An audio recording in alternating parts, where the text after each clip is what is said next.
ಬರೀ ಪಾಠವನ್ನಷ್ಟೇ ಅಲ್ಲ, ಮುಂದೆ 95ನೇ ಇಸ್ವಿ ಡಿಸೆಂಬರಿಗೆ ನಾವು ಹಾವೇರಿ ಬಂದುಬಿಟ್ಟ. ಸರಿ 98, 99, ಎಷ್ಟು 7 ವರ್ಷ 2002ನೇ ಇಸ್ವಿಯವರೆಗೆ ಸುದ್ದಿ ಗೊತ್ತಿರಲಿಲ್ಲ ನಮಗೆ. ಏನಾಗಿತ್ತು ಅಂತ ಹೇಳಿದಾಗ ತಿರುಗಿ 2098ನೇ ಇಸ್ವಿ, ಅದು 97ನೇ ಇಸ್ವಿ ಇದಕ್ಕೆ ನಾನು ಗೌರಿ ಹುಣ್ಣು ಕಾಂತಿ ಹುಣ್ಣು, ಆವಾಗ ನಮ್ಮನ್ನು ಹಾವೇರಿಗೆ ಸುಮಾರು ಬಂದರು.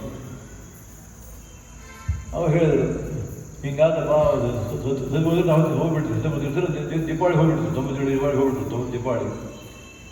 ಆವಾಗ ಸ್ವಾಮಿಗಳು ಬಂದು ಹೇಳಿದ್ರು, ಹಿಂಗೆ ಸ್ವಾಮಿಗಳು ಹೇಳಿದ್ದಾರೆ, ನೀನು ಗಣ್ಯ ಹೇಳಿ ನಿನ್ನ ಉಮೇದುವಾರ ಮಾಡಿದ್ದಾರೆ ಅಂತ ಹೇಳಿದ್ರು. ಅದಕ್ಕೆ ಅಂತ ಕೇಳಿದೆ, ನಮಗೆ ಹೇಳಿದ್ರು ಉಮೇದುವಾರ ಆಗಿ ನೀನು, ಅದಕ್ಕೆ ಹಿಂಗೆ ನಾನು ಹೇಳಿದೆ, ನನಗೇನು ವಿಗ್ರಹ ಸ್ವಾಮಿ, ನನಗೆ ಪಂಡಿತರು ಬೇಕಾಷ್ಟು ಇದ್ದಾರೆ, ನನ್ನೇನು ಲೆಕ್ಕ ಇಡು, ಆ ಯೋಗ್ಯತಾ ನಮಗಿಲ್ಲ, ಅದಕ್ಕೆ ಮತ್ತೆ ಯಾರು ಇರ್ಬೋಡ್ರಿ ಅಂತ ಹೇಳಿದೆ. ಇನ್ನೊಂದು ಬಾ ಅವರಂತ ಹೇಳಿದಾಗ ನಾನು ಬಾ ಏನು ಮಾಡೋ ಗೊತ್ತಿಲ್ಲ ನನಗೆ.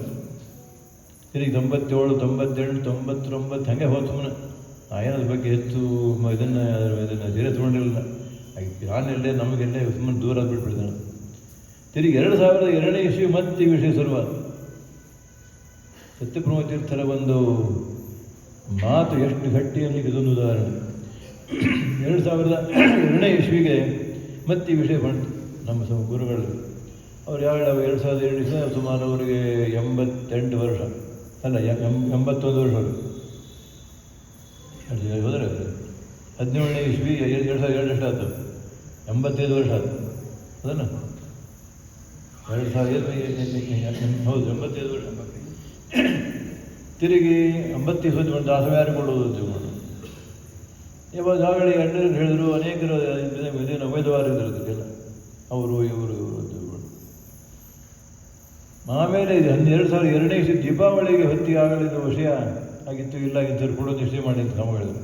ಭಾಳ ಚಲೋ ಅಂತ ಹೇಳಿದಾನೆ, ಭಾಳ ಚಲೋ ಅದು ಅವ್ರಿಗೆ ಕೊಟ್ಬಿಡ್ರಿ, ನಮ್ಮನ್ನು ತಪ್ಪಿಸಿ ಬಿಡಿಸಿರಲಿಲ್ಲ, ನಮ್ಮನ್ನು ಬಿಡಿಸಿರಿ, ಭಾಳ ಚಲೋ ಆಯಿತು.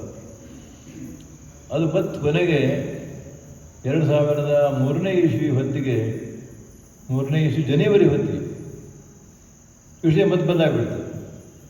ಹೆಂಗೆ ಬಂದ ಅದೊಂದು ಸತ್ಯಪ್ರಭು ತೀರ್ಥರ ಮಾತು ಸತ್ಯ ಆಗಲಿಕ್ಕೆ ಅಂತ ಉದಾಹರಣೆ. ಶ್ರೀನಾಪುರಾಧ್ಯಾನ ಮಾಹಿತಿ ಮರ್ತೊಂದು ಧಾವತಿ ಅನ್ನಲಿಕ್ಕೆ ಇವರು ಹೋಗಿ 5 ವರ್ಷದ ಮೇಲೆಯೂ ಕೂಡ ಸರ್ವದಾ ಅವ್ರ ಮಾತು ಸರಿ ಆಗ್ತದೆ, ಅವ್ರ ತಪಶಕ್ತಿ ಎಷ್ಟು ಗೊತ್ತಾಗ್ತದೆ. ಕೊನೆಗೆ ತಮ್ಮ ಹೇಳಿದ್ರು, ಇಲ್ಲಪ್ಪ ಇದೆಲ್ಲ ಸುತ್ತಾಗಿ ಬಂತು, ನಿನಗೆ ಗಂಟು ಬಿತ್ತು ಅಂತ ಹೇಳಿದ್ರು.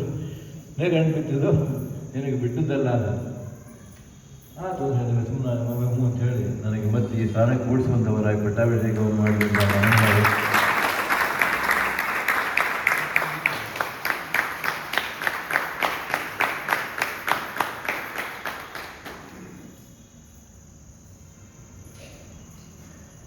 ಆ ಗುರುಗಳು